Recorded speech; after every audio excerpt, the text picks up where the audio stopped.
So now that we understand the basic count function, let's start talking about the count A function.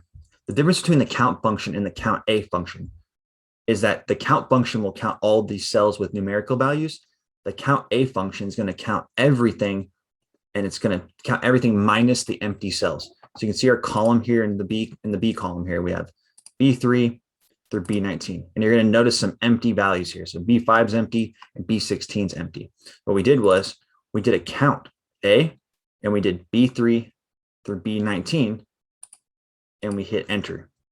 As you notice, it only counted 15 of the cells, but they're actually, so it's 1, 2, 3, 4, 5, 6, 7, 8, 9, 10, 11, 12, 13, 14, 15.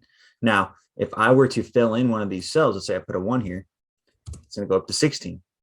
Put 1 here, it's going to go up to 17. It's going to count them all. If I take out a few, and I just start taking out cells, it's going to lower this number automatically because it starts looking at and referencing the blank cells. So count A counts all the cells that contain values, and it leaves out of the count the empty cells.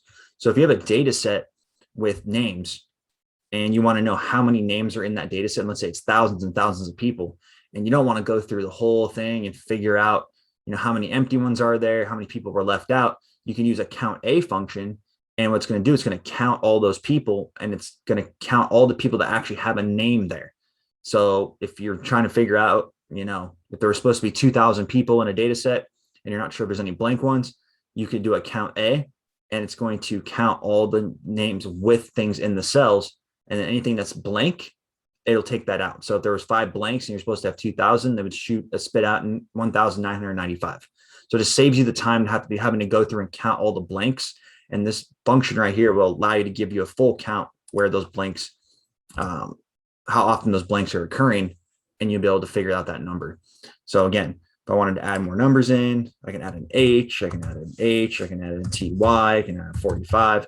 This one doesn't discriminate against text or numbers. It is just counting the cells and leaving out the ones that are blank.